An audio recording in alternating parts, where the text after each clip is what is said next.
Di sosial media, ibu-ibu berlomba-lomba ngasih anaknya salmon, tuna. Bagaimana dengan ikan-ikan lokal, Dok? Kayak gurame, lele. Lebih juara loh. Sekarang gini.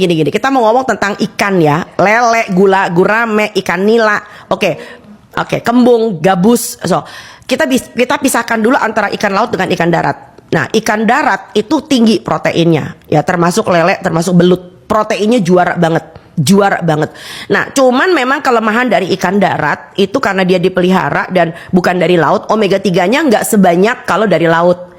Nah, katanya sih omega 3 bikin anaknya pinter. Padahal pinter itu kan kontribusinya banyak ya, nggak cuma makan ikan doang kan ya. Bayangin kalau anaknya sering ditinggal-tinggal, nggak pernah stimulasi, gimana caranya anak pinter, betul nggak? Oke, anyway, kita kalau mau ngejar omega 3 maka datangnya dari ikan laut. Dan asalnya Anda tahu bahwa omega 3 ikan kembung itu lebih tinggi daripada salmon. Halo? Wow. Yes, it's a wow. Ya, jadi dan punten, salmon itu tidak ada di perairan Indonesia. So yang kita takutkan dengan orang yang salmonisasi itu adalah itu ikannya busuk loh. Karena rantai bekunya itu tidak terjamin. So di mana kamu beli salmon?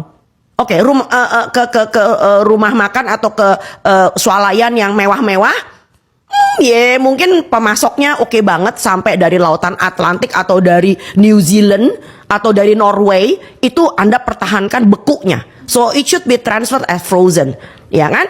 Nah, tetapi kalau di tengah jalan tiba-tiba leleh, beku lagi, leleh lagi gitu loh. Makanya kenapa salmon di tanah air kita rasanya amis. Tahu nggak amis itu artinya apa? OTW pembusukan. That's why. Yes. Coba kamu makan salmon di Australia, nggak ada amis. Anda makan salmon di Eropa, nggak ada amis. Karena amis itu adalah OTW pembusukan. Itu berlaku untuk telur, berlaku untuk daging, berlaku untuk ati ayam, berlaku any kind of fish. So when you feel like kok asem, kok amis ya baunya, itu OTW pembusukan. Ikan segar baunya bau laut, tapi nggak amis. Makanya ketimbang sok gaya-gayaan, salmonisasi, yuk makan ikan kembung, makan ikan tenggiri. Apalagi Indonesia Timur ya, wow, itu tunanya kita punya ikan sebelah, kita punya ikan kudu-kudu, ikan papakulu, ikan sukang. Ini kalau ngomong bisa sampai besok pagi nih. Itu kita kaya banget, kamu tahu nggak? Jadi saya suka, I'm very much broken hearted ya ketika kalau kita ada di Indonesia Timur, itu anak-anak kita di sana nggak makan ikan loh, mie kremes. Karena ikannya apa? Ikannya buat dagangan bapaknya. Itu nelayan ya di NTT ya, satu kali melaut itu bisa 20 juta, gaji gue aja kalah tahu nggak? 20 juta dapat. Karena yang ditangkap itu adalah tuna, yellowfin tuna. Can you imagine that? Wow. Ya, lalu mereka juga dapat gurita. Itu tuh digilai oleh orang Korea, orang Jepang. Bapaknya dapat duit dong. Tebak buat apa? Rokoknya ganti dari merek lokal jadi Marlboro Country. Orang Indonesia Timur tuh terkenal laki-lakinya perokok semua. Kalau nggak ngerokok kayaknya nggak gentleman gitu. Oh mamanya dong mulai nyicil perabot, mulai beli mas-masan. Anaknya makan mie kremes. So sekali lagi ini nyamber ya otek. Kalau Anda ingin memerangi masalah malnutrisi di Indonesia, Anda ingin memerangi stunting.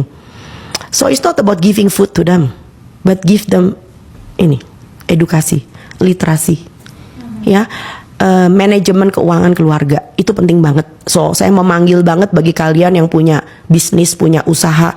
So teach them how to manage the money, how to manage the finance in such a way that they can follow your footstep. Jadi bukan kasih mereka makanan, percuma nggak dimakan juga, yang makan bapaknya. Iya ya Dok, padahal Indonesia negara yang kaya so, ini anomali toh. Ya. Ini anomali toh. So itu yang sebut kenapa saya berjuang dengan masalah pendidikan itu di situ.